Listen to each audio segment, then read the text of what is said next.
And welcome back, my friends, to another fantastic edition of Front of House Live. Tonight, we're going to sit down in the North Hollywood Hideout with Angela Petrilli and Michael Lyons. We're going to hear some selections from the album Echoes in Silence from Roses and Cigarettes. And this is all a tribute to our dear, dear friend, Jenny Pagliaro, who succumbed to her battle with cancer some months back, but has certainly left her mark on her friends and this world. Especially with the Swan song, the wonderful record, Echoes in Silence, which I recommend you go pick up right now at rosesandcigarettes.com. We'll get to Angela and Michael here in just a few minutes, but first, a reading from the Big Book of Rock.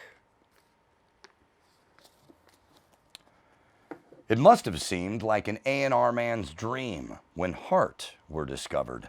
In the mid-'70s, playing up to 4 sets a night in the Pacific Northwest and Canadian club circuits. Two glamorous rock chick sisters with a Led Zeppelin fixation, great vocals, a handful of hard rock tunes with melody, and a tight band. Success was assured, up to a point. A reading from the Big Book of Rock. Hail, hail, rock and roll. All right, my friends, make sure you listen to the In Stereo podcast, Front of House. It's split into 2 parts. We have edited a lot of it for content because we really want to focus on the performance with Angela and Michael. Some good stories in here, some great times, a few tears, and a lot of laughs.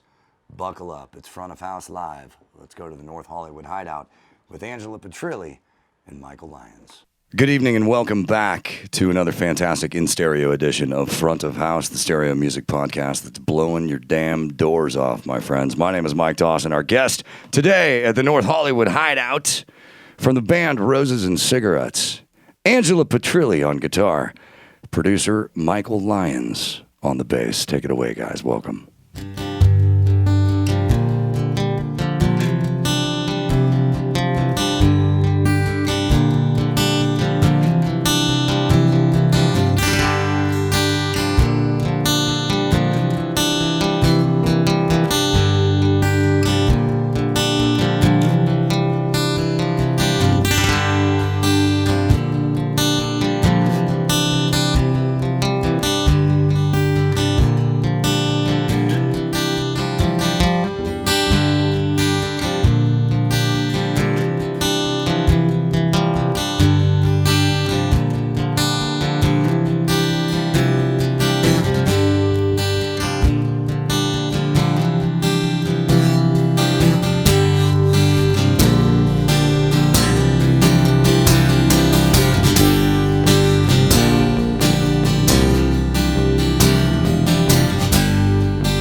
Jesus Christ, that was awesome.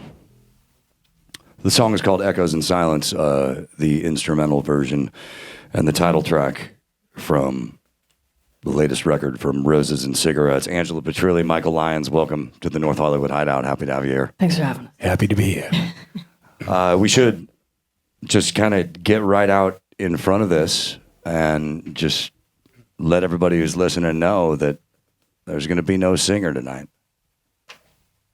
She's on our shoulder, someplace. She's still with us, but it would have been nice to have her sitting in the middle right there, right? Yeah, it would. It's Jesus. I was going to say that the first one to cry has to take a shot, and I think I lost. I think it's going to be you. My God. We lost Jenny Pagliaro to a badass fight to cancer. She fought hard. And the great thing about this record is she's there on a stereo pair anytime we need her. Yeah. It's a gift. It's a gift. Yeah, she it's her it's her legacy. She as far as a songwriter and all that sort of thing, performer, everything like that, you can tell in the record. She grew from the first time we ever started working together, and I'm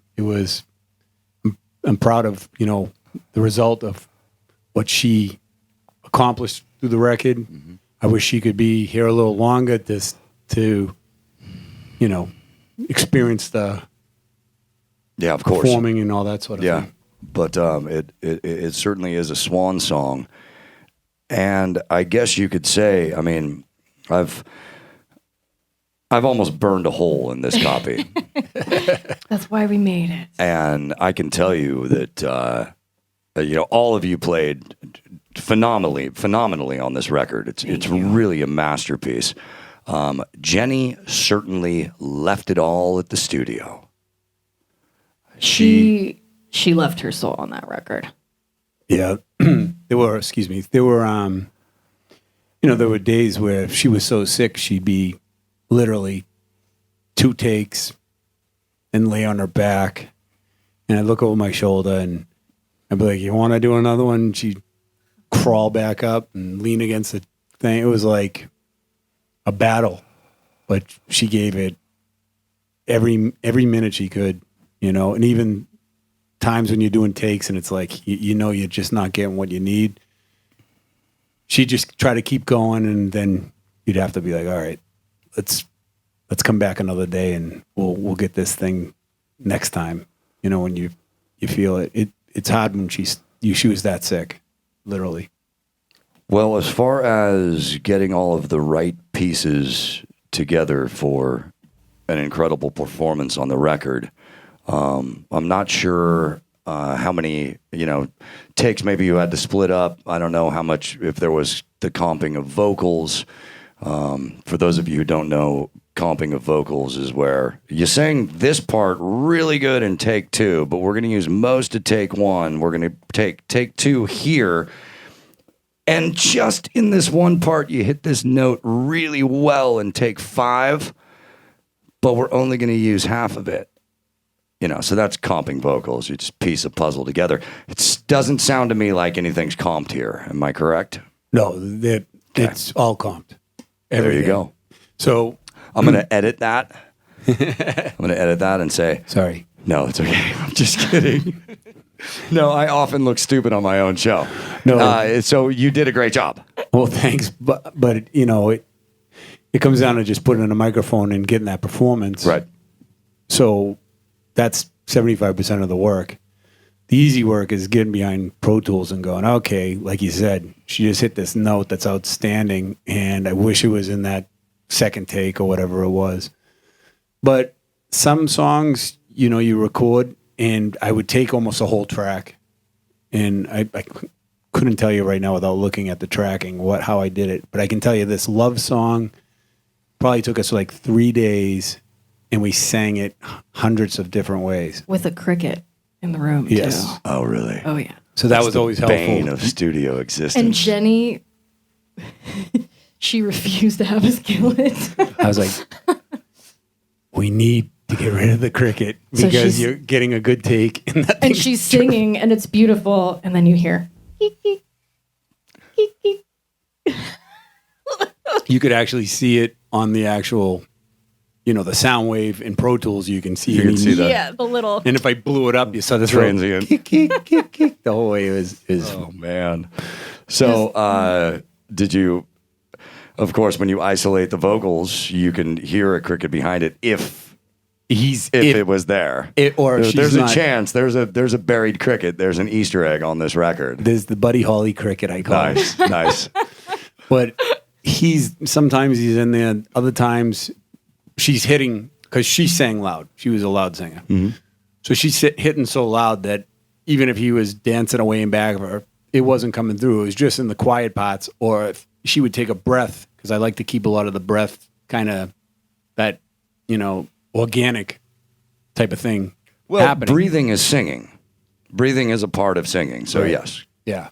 So, but in those type of pots, though, you'd have like, she's breathing and someone's in the cricket. So it's like, oh no. And that you don't comp. You don't usually comp breath. So that would be okay. We're cutting that. If it was a real good take, I'd have to kind of try to work around it. And if he got in there, Zeppelin had squeaky drums. Yeah. So if a cricket got on Echoes in Silence. Yeah. Well, it's just a matter of how you get from A to B, and B, in this case, is a phenomenal record. So somewhere between A and B, there's a cricket, and God bless Texas, Yep. It was interesting, and when you do a record like this, it's guerrilla warfare. I mean, the girls, they'd have to work, gig, get some money up to pay other musicians and all that sort of thing. Mm-hmm. So it's like you don't have the luxury of just sitting in, A&M Records and we got this blocked out for a month. Let's record a record. Yeah, and God. So you didn't do this in Frank's room at Capitol? No, we didn't. Yeah, It was okay. booked. Right. So, I'm sorry to interrupt. Go on. It's cool. Yeah, and it was August where we had we did cello, violin, and keys, I think in a matter of 4 days. Because that was the only time we could book them, and just to have them all in, it's like, all right, track, and just get them in and get it done. And yeah. It was funny because we had, the musicians were great on the record, but we had different things where maybe they would get a scratch track thrown at them, so they know a chord arrangement or whatever it is, but they don't know. I kind of have an idea what we're going for, but they don't know what they're going to be doing, and we don't know what they're going to be doing. And next thing you know, you're all of a sudden tracking, and that's it. Away you go. Geronimo. You got to try to get the track you need, and you're limited. That's all.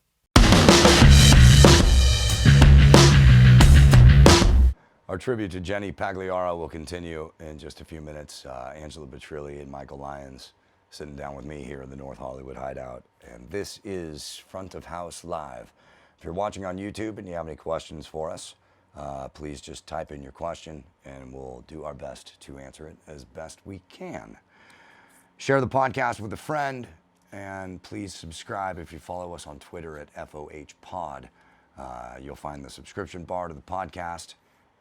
Subscribe, share with a friend, maybe sign on as a Patreon supporter at patreon.com/frontofhouse. Before we get back into our tribute to our dear friend Jenny, the rock and roll world lost two more icons this past week. We lost Eddie Money and Rick Ocasek from the Cars. Eddie Money, of course, man, we were all shaken with the Money Man in 1980s. Eddie I got to interview him once for the radio when I was in Santa Barbara. And he was so Eddie Money that it was almost like he was doing a parody of himself. I have never seen more energy in an aging rock star as I saw in Eddie Money, and just a sweet, sweet guy. And Rick Ocasek, of course, You know, there used to be comedians joking about how Rick Ocasek was one of the ugliest guys in the world. And I can't remember the name of his supermodel wife, but that was kind of the punchline to the joke. How did this guy get it? And it's rock and roll, man. That guy was one of a kind. And the Cars, truly an amazing band. Both the Cars and Eddie Money played a huge part in my life in getting me to sell my soul to rock and roll. So God bless both of you and via con Dios. All right, we got Jenny Pagliaro in our hearts and on our minds, and it shall always remain so. Let's get back to our tribute to our dear friend Jenny. Here's Angela Petrilli and Michael Lyons, front of house. Let's hear another selection from Echoes and Silence. The band Roses and Cigarettes, rosesandcigarettes.com. You can get the record there. I highly recommend it. What do you guys want to play? Let's do California Going Home.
The song is called California Going Home from Roses and Cigarettes, Echoes and Silence. I have a soft space in my heart for songs about California. Yeah. Good stuff. That was the last song that was written for the record. And we were sitting in her living room and we were talking as two of us. And it's just like, man, we need one more like rockin' sing along because we didn't really have a sing along, you know. And I swear to God, it might have even been this guitar actually. And my hands, I don't know what happened, but that riff, and it was originally in G, and it just kind of came out, at least most of it, because right before we did drum tracking, we really, the four of us really tweaked it. But that riff just kind of came out, and we both looked at each other, and it's like, get a pen, and grab the phone. We're recording this now. And yeah, it came out. It was great. And then Jenny's like, I think I have some lyrics, because she had written some stuff before, and it was about California. Cool. And she goes, hold on, because it was another song idea we were kind of tooling around with, never really went anywhere. But I remember the lyrics are really cool, and she brought those back. And she's like, okay, what do you think of this? And then we started working on it. I think I still even have the beginning ideas of all of it, too. It's really cool. And yeah, that's how that one started. And then, you know, we brought it with Mike, and we're like, okay, we have one more. So I don't know. We From got your one more with perspective, 5,000 verses, 200 choruses. Yeah. Like, all right, let's make this a song. Well, one of the great things about that song, and Angela, you mentioned a sing along. Yeah. I mean, it's got a very, very strong na na na na na na na na na Right. na. you know, and it's Very catchy. great use of the na na na na nas. Oh yeah. You know, when Sting does it, it just means he ran out of lyrics. Yeah. You know. I think we were going more for the Van Morrison vibe. Yeah. In that. It was very Allman Brothers too. We Nice, came in and yeah. was like, okay, like Allman Brothers and like a John Mayerish, you know. Right. They get John Sorry. Mayer. I'm old, so I was like, Van Morrison. So. You Van and me, Morrison, Mike, good too. we're both on the Van Morrison tip on that one. But it's like glad tidings almost, you know. Yeah, because you know, and originally that was gonna close the album. Was that track, you know, and then with the jamming in the back, okay, with the pedal steel coming in and the keys and, you know, electric guitars and all that stuff. And that was going to close out the album. And we ended up changing our minds when it was in mixing that we had swapped out with the, you know, and now the final track listing. But yeah, I think it's a good penultimate. We were pretty happy with that. And For sure. I mean, we could have kept the jam going and going. Yeah. But I think at some point I was like, all right, It's like, we got to edit this. enough, if we're gonna Jerry. fit it on Okay, the we're thing. good. You know, speaking of that, Mike, you just reminded me of something. You guys did something on this record. You brought something back that Okay. Oh, has I know what been he's missing from rock and roll since the late 70s. And I'm talking about The fade out, the man. fade out. Fade The out. fade out. That's what happens when you. Everybody has cold endings now. You guys actually faded out. Like, what, 2 tracks on this? There's at least one that fades California out. fades. Or no. No, California does not fade out. that's a cold out. Love song. But it's Loves, yeah. yeah. That was the thing is we could have faded California, and I was like, okay, we can't do every song as a fade out Right. at that point. But when you grow up listening to AM radio in the 70s, there's fade outs, and it's like, I mean, you know, Nobody does the fade out anymore. it's. It was fun. I think that's great. I'm so glad we did it. Yeah, we're sitting there at Ryan Lippman's studio, and it took us a good while to find out, okay, here's the spot where the fade is going to go. You know? he did that for us. I mean, It's a science. It runs It longer, really but we were is. like trying to fit, you know, we were picking and I was like, listen, Ryan, let's, I want to fade this out. And he just, you know, he's a great engineer, great mixing Awesome. engineer. God, you know, that was fun. So, Angela, you did mention that you were going to end the record with California Going Home. Yes. And then you used a $100 word, Okay. pentultimate. Yes. Yeah. Penultimate. Penultimate. Yeah. I just learned. I watch what a that lot of meant, Jeopardy. like, a couple of weeks ago. I didn't know it meant the second place. That's Or I whatever. went to UCLA. My parents, you're watching. She's a very Your money learned went to soul. good use. I used you the go. word penultimate. But you did say that you were going to close the record with it. I think one of the most phenomenal tracks on this record is the closing record. Thank you. This is some deep and dark shit. And when I say dark, I'm referring to the dark arts of Yes. music production. Oh, yes. There is a part in this song where a vocal reverb fades away and is replaced by a fiddle. And it's just seamless. I remember that moment in the studio. Were you guys sitting there in the mix session going, "Oh shit, this is awesome"? Well, how it actually came about is we recorded the record, the basic tracks, so to say, like at the Delta's studio. They have this studio. It since then burnt down in the fires in Malibu. Oh, Malibu. Yeah. Yeah. Shangri-La made it through. Yeah. but Shangri-La this one made it. didn't. These Yeah. guys had this big, what the heck's that thing called? It's a yurt. A yurt. Oh, big you told old me yurt, about this. dude. Yeah. Dude. So that was the drum room. And then, we went in and we recorded. Well, when I'm producing, I had Ange and the drummer, Vic. They were in the drum room. Ange's playing guitar and the whole bit. I was in the control room with the engineers playing bass. And I had Jenny in the control room. And how we'd normally do it is we'd run a track with Jenny singing the arrangement, and then she was done. Okay, you're done. We're gonna play to that, because usually the first thing she would do was it was gold, and it brought us through the track and that sort of thing. So when she was singing it though, she ran out of breath in the last. She was doing those whoos, that the eerie who's you're talking about. Yeah. She actually ran out of breath, and I was in with her. Nobody else saw it, and I saw her she didn't have it to go. But right when she sang that, the light lyric was right then, and I said, that's going to stay forever. That's the way it is. I had her overdub every single vocal, but that part stayed without the ooze coming in, because I saw it happen in the studio, and it was like eerie to me, and it was special. Of course, we had, like you said, the violin comes in, there's a mellotron on it, and that sort of thing, and but it always made it that much special to me, because that was the reality of what was happening, and it was a fingerprint from her, and it's on the track. So it's interesting that you noticed it. I wouldn't think anybody would ever notice it. Well, it's one of the things about that song that, I mean, like, they're all my favorite. I love every song on this record, but if you told me to pick my favorite, I'd probably rattle off 5 songs, but still, Whispers in the Wind, parenthetically Stacy's song, which I need you to explain, but Whispers in the Wind is, I don't think there is a better closing song on any record I've heard, except for maybe In the End or something like that, Yeah. Thank you. That to me was her. That was.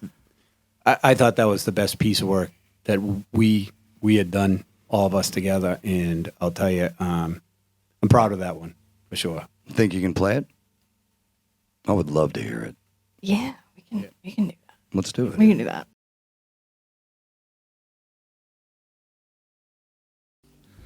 All right. From Roses and Cigarettes, Angela Petrilli with Michael Lyons. And you are front of house.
Whispers in the Wind, the name of that song. Parenthetically, Stacy's song, and I realized while you were playing it, when it's featured on the record, there's so much going on. Yeah. It's wonderful. It's absolutely wonderful. But I'm hearing hints of Melissa Yes. in there, but then it's Stacy's song. Why is it Stacy's song? Tell Okay. me. So I'm a huge Zeppelin fan. Mike is too. The Rain song is my favorite Zeppelin song ever. And I remember the first time I ever heard that song, I go, God, I could write a song half as good as that. I'll be happy the rest of my life. So that was in my head writing this. I love writing in open tuning. So that particular song is an open G. And instead of leaving that big E string down to D, I actually bring it up to G. So it's this double G thing that's happening there. In Daughter, Pearl Jam, they do the same tuning. Okay. They have that double G. I'd written the riff. I was at a session and I played it, and the guy's like, "What's that?" And I'm like, "That's going to be a Roses and Cigarettes song. Back off." Yeah. Like that. I'm like, that's ours. That's ours. Came up with the rest of the chords pretty quick and sent it to Jenny. And that was something we always did. I would send her, a piece of music. Hey, if this at all inspires you, by all means, please write on it. And if it doesn't inspire you, I won't be insulted. That was always a very understood thing between the two of us. Sure. Because she's the storyteller at the end of the day. And if you're not inspired by the music that you're going to be singing to, then what's the point? It has to touch her in some way. So that's how I'd always approach it. And I sent her that. And she's like, "It's beautiful. I'm going to come up with something." Forget how long it was. It wasn't too much longer. And she came to me with that. And it's just like, whoa, okay, that's beautiful. And then, so why it's called Stacy's song is a good friend of, you, Mike, too. And Jenny and a bunch of us. Our friend Stacy, she was diagnosed with cancer as well and lost her life to it as well. And so we wrote it for her. And yeah, it's again, I mean, the lyrics speak for themselves here. Yeah. So we had that, and Jenny and I were talking. It's like, okay, we need a bridge. We need like a beautiful bridge, and we both wanted it to be instrumental. There were going to be no words in the bridge. It had taken me a very long time to write the bridge. I'd come up with things, it didn't work, it didn't fit. Just going back and forth, back and forth. Jenny's like, "Ange, we need the bridge. We're going into the studio soon, and I'm gonna need you to get us that bridge." And I'm like, no. Like, I'll get there. I'm a stickler with things, and I knew with that song it had to be approached very delicately. Not only because of the subject matter, something very close to all of us, but I knew the story and what was being told and the emotion that was in it, and needed to be respected on my end as the instrumentalist in that section of the song. And I was sitting at home one night, and I'm like, okay, because I take a lot of cues from Jenny and a lot of her lyrics since we started playing together. And I'm all right, for what I'd give for one more with you, okay? And I took that to heart, and I thought of the people that I've lost in my life and of Stacy, and okay, for what I'd give for one more with you, what would that sound like? So that's where the bridge idea came from, okay? So what happens is the key raises, goes to A. And because the original, it starts in G, that bridge part, right? So it goes into this raising of a key, and you're in this moment, and it's beautiful, and Mike just did such an awesome job with just all the instrumentation and just the way that it was beautiful. It was beautiful. So that's what that bridge is for what I'd give for one more with you, and you have that moment with someone who has passed away, but it's just a moment, and then it goes away. So then the key goes back to G. We're not going to stay in A. We're going back because that moment. Let's go. gone. So that's the bridge. And then I gave it to Jenny, and she's like, "Oh, okay, I see what you're doing. Worth the wait." I'm like, "Thanks, buddy." Yeah. You know, I go into this like this deep philosophical. This is what the bridge is. That You as know. far as that part of the song goes, I mean the what I'd give for one more with you. That was the is jumping off fucking point. strong. One of our strongest, I thought she wrote, Jenny. But it was all, you know, her and Stacy worked together for years. We were all real good friends and all that stuff. But she said she was, from what I understood, she was sitting on the beach one day and she felt the breeze come and she started coming up with these lyrics. And that was what the whispers in the wind were. Stacy talking to her. Mm-hmm. For Jenny Pagliaro, this is Front of House with Angela Petrilli and Michael Lyons. Let's hear Bones on the Ground.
The record is called Thank Echoes you. in Silence. It's from Roses and Cigarettes. Pick it up at the girls' website, rosesandcigarettes.com. That way, they get the chunk of the dough, and we don't have to pay anybody at Apple. Thanks, buddy. Here's back to you.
You just reminded me how much I love that song. That song is awesome. Thank you. What did I miss? Sorry, it's been a couple months. It's all good in the hood, my brethren. Just pretend I played the right notes in the bridge. I was trying to remember it. You know what I'll do? I'll put you down below. Yeah, that's what I would do. We'll be fine. Mute the bass in the bridge. That's That's what I did on the record. I can't think of another example, though. I'm sure there are hundreds of thousands of them out there, but never before have I witnessed such a chasm between a first record and a second. I mean, the first record's good. It's solid. It's great.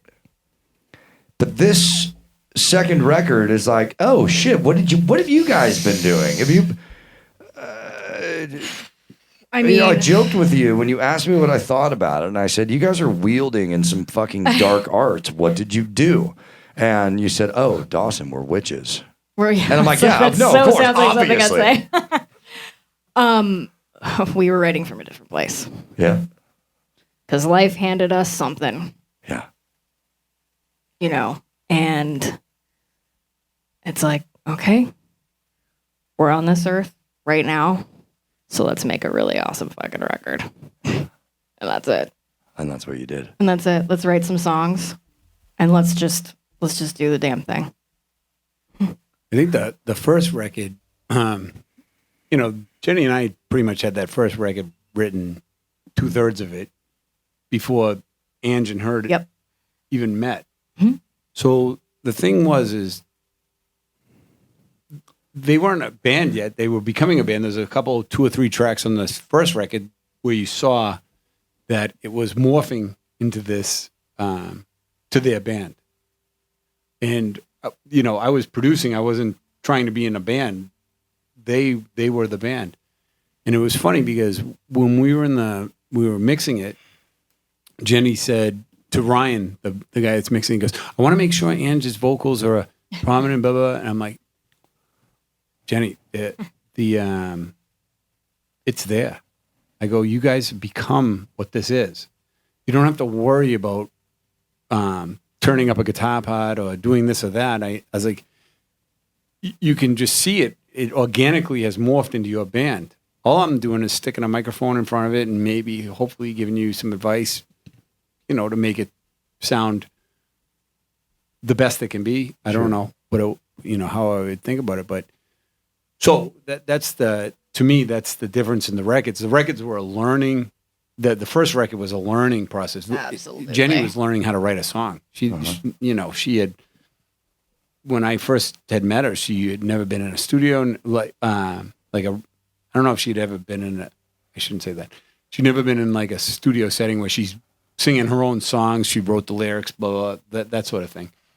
And when the two of them met, they started coming up with songs and learning how to write, learning how to play in the studio was a big thing. Mm-hmm. And, when we first met for the second record, there was an acoustic record in there when Jenny was sick. Right. And I wish I had those days back, but it was kind of, she didn't know what was going to happen to her.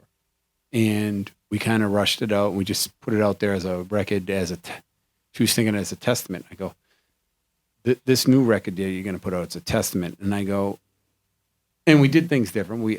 I had engineers, because I hate engineering. I mean, I do it, but I'd rather listen, and try to go give advice, not go, why is this Black Beauty not sounding like it's mic'd correctly, I want to do that kind of stuff, but I do it when I have to. So that was the thing with the new record. We had a little more muscle as far as having guys work with us to engineer it and to just help the process, I guess. Yeah. And they were writing from the heart, and they wrote all the songs. I helped them arrange some things, but other than that, it was what they were living. And that can't be denied. That comes out. It certainly did. Yeah. And it certainly does. It's we were us. We were writing the songs we wanted to write, and we were doing it the way we wanted to do it. And, we didn't try to be artists that we weren't. It's like, all right, like we're Jenny and Angela, and we're gonna write how we're gonna write. We wrote the songs we wanted to hear. And I'm just so thankful we had you, Mike. Wow. I'm so thankful we had you. I'm thankful I was on it to do the project, believe me. Yeah, even Blackbird, which is That's the one song on the record that you guys didn't write. That is Jenny's favorite song. right, and it was testament to how she felt, her insides, everything. Mm-hmm. You know, and believe me, if we had $2 million, we could sit in the studio all day long making the song better and better and better. But at some point, you got to be like, this is the snapshot in our lives. Right. There it is. And that's the thing. I mean, if you have unlimited time, you're never going to release a record. Right. Yeah. And you find that out is actually production. If I could give any word of advice, you can sit on a song 5 million hours and everything, and you're still going to listen back to it 2 months later and go, oh, you know what? I should have done this vocal, whatever. And it's at some point you got to pull the plug and go, okay, we got to release this stupid thing. One of my audio engineering teachers told me on like our third day of class when he was just giving us the rundown on what's up. He says, look, no matter what the music industry tells you, records do not get released. They escape. They escape. That's awesome. Okay, that makes sense. Hey, what was that story when you, speaking of traveling, you were back in the Cape, right? Oh. Remember you text me from that bar? Yeah. And you said she's laughing or something because all our favorite songs came on the jukebox. Holy shit, you would not believe it. I was sitting there. Back in May on Cape Cod, they were doing so they're called the Cape Wellness. And they raise money for people who have cancer and would like, what's the word I'm looking for here? Alternative medicines, money for acupuncture and that sort of thing. So I flew out for that because they were dedicating the show to Jenny. And I flew out for that. Went to her favorite bar in Chatham, where that was her heart, man. Yeah, she loved that place. I'm so glad that, she got to show me around and I got to spend a lot of good memories with her there. And it's become a special place for me too. Like I wear this. So she used to wear coordinates and I have one of these now too. So I was close to my heart and I get to, think about her. Nice. It's nice. But I'm sitting there and I'm having a cider at the bar just by myself. And I swear to you not believe like all her favorite songs were just one after the other. Just bam, on the jukebox, one after the other after the other. It's crazy. She texted me like, you wouldn't believe what that jerk's doing right now to me. I mean, what? She's playing all the songs. I trying to eat my chowder, and she's bugging me at the bar. Yeah, it's and I just look up in the sky and just kind of laugh. Like little moments happened. That's awesome. It happened yesterday too. I was like, Here Comes the Sun came on, and I was thinking about her, and it just came on. I was at the dentist's office, and it came on. And then I went somewhere else, and then it came on again. And I'm like, okay, I know you're here. Amen. She's around. Yeah. It's cool stuff. It's cool. I know she's around because she brought this tonight. Yeah, she did. And that gets the word out. It's cool. I want to share something with you. I recently found out, when bartenders are taking shots,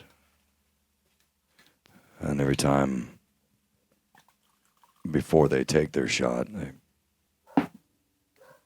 set the glass down on the bar and then take their shot. Mm-hmm. And I asked my buddy Pete, I said, Pete, what the fuck is that? I like it. I have no idea why people do this. And he says, this is cheers to those who aren't with us. And as soon as I saw that, as soon as I learned that, every time I take a shot at a bar now, that one's for Jenny. She is still with you. She is still with us. She is still with all of us. The record echoes in silence. It's a swan song. It's seriously one of the greatest fucking records you could ever listen to. You will not put it down. And thank you for joining us for Front of House. Angela, Michael. Let's play one more song. Let's take it home. We got Angela Petrilli and Michael Lyons here. Again, the record echoes in silence from Roses and Cigarettes. It's a swan song, and it's certainly worth your ears. So pick it up at rosesandcigarettes.com. Let's hear another selection. She is still with you. She is still with us. She is still with all of us. The record echoes in silence. It's a swan song. It's seriously one of the greatest fucking records you could ever listen to. You will not put it down. And thank you for joining us for Front of House. Angela, Michael.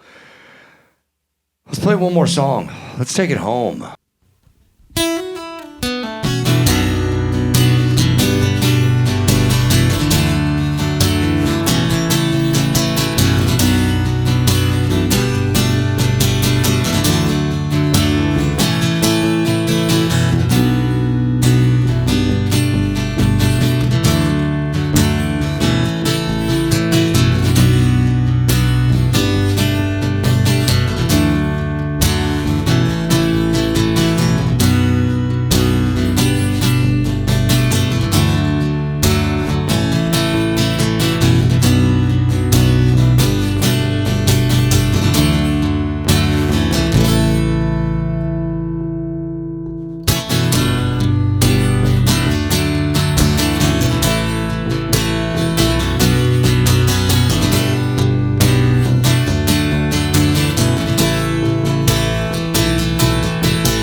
Well, that was a hell of a time. Very cathartic, a little bit painful, but mostly joyous, remembering our time with our friend Jenny Pagliaro. Huge thanks to Angela and Michael for coming on the show and bearing their souls and talking about their time with Jenny. And I learned a lot that I didn't know about Jenny, and it just made me even prouder to call her friend, but also made me think, man, I didn't get enough time with the person that was one of the coolest chicks to ever walk the face of this earth. Jenny Pagliaro, Via Con Dios. Please go to Roses and Cigarettes website, rosesandcigarettes.com. You'll find the record Echoes in Silence there. And I'm not kidding. I'm not exaggerating. This record is a masterpiece. You're really going to love it. It's called Echoes in Silence. It's available at rosesandcigarettes.com. It's available in a lot of places, but if you're going to buy it, spend the money at their website. That way they get to keep it at rosesandcigarettes.com. Thank you for joining us. Make sure you please subscribe to the audio podcast. The audio podcast is not edited for content. This show is, because we have a limited runtime. But if you want to hear the entire interview and all of the songs, please follow us on Twitter at FOHPod, and you'll find all the links to all the shows right up there. Before we get out of here, I want to let you know what we got coming up in the next season of Front of House. We will kick off the next season of Front of House on Monday with California country legends Icy Hawks in LA. You're going to love this. Full 4-piece band here at the North Hollywood Hideout. And they do play the cult classic song. It's got to be a cult classic by now. Slash from Guns N' Roses. True story, where somebody impersonated Slash and started hanging out at parties in the Hollywood Hills. And so these guys wrote a song about it. They got that, a lot of other great California country sounds. We also got a gentleman named Brother Sal coming in the studio. He's going to play the 88 keys and sing some songs for us.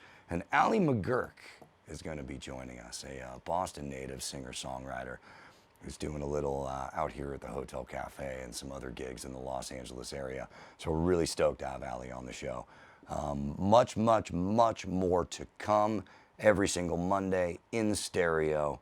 Make sure you subscribe, share it with a friend, and if you really love the show, consider supporting us on Patreon at patreon.com/frontofhouse. I'm Mike Dawson. So good of you to join us. We're going to get out of here with a little thing that we call 6 classic rock questions. We'll see how Angela and Michael do on the quiz right here. See you next time, folks.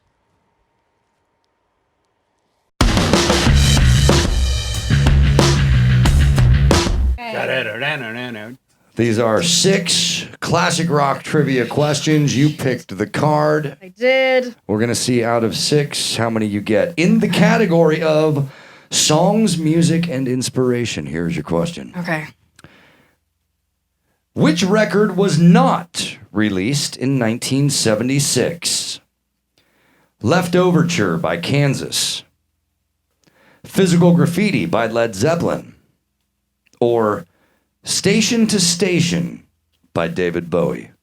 Which one not released in 1976? Are we gonna go? Are we locking in Physical Graffiti? I think so. Yeah, we're gonna lock that in. Angela, I saw you pick your picture in front of the actual building, and you are correct. Yes! Physical Graffiti was Yeah, released in 1975. I went there in New York. It was 1-for-1 freaking so awesome. far. Okay. What pair? This is in the category of tours, venues, and live shows. Okay. What pair of 4-letter words became the title of the Grateful Dead's double live album in 1969? I'm not a deadhead. I don't know. Me neither. We're not deadheads. It's got to be something to do with that San Francisco place, right? Haight Ashbury? This one's pretty intuitive. 4-letter words, live album, Grateful Dead. Shit, I'm not a deadhead. I don't I know. want to give it to you. Oh, I we're want gonna to be help you out mad. here, but we're going to give you half a point because the album is called Live Dead. Ah, Next Live Dead. question. Oh, I see what You they did listen there. to Fish more than I do. I don't listen to Fish. Nope, I don't do the jam bands. In the Oh, that's category funny. biographical and personal. Skip. Okay. What band changed their name from Earth to the title of a 1963 film starring Boris Karloff? They were originally called Earth. Oh, God, why do I know this too? I don't know. I don't know this one. I do. I know you can't do. name it. And I can't get Rare Earth out of my head right now. but Earth was, I want to say Black Sabbath.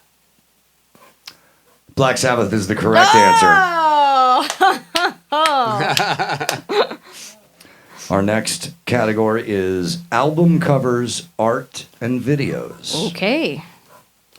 What Kingsman hit made an anachronistic appearance in National Lampoon's Animal House? Oh my God! Louie, I can see Louie. the picture. 1978. Sorry. That's okay. Are you That's at the okay. Yes. band? No, it's okay. We're a team. The film Yeah. is set in 1962, but the song wasn't released until 1963. It was a cover, But it is you know that, right? Louie Louie. A guy No. named Charles, Charles Berry wrote Yes. the song. Yes. All right. Question 5 of 6. The category is recent works or stories.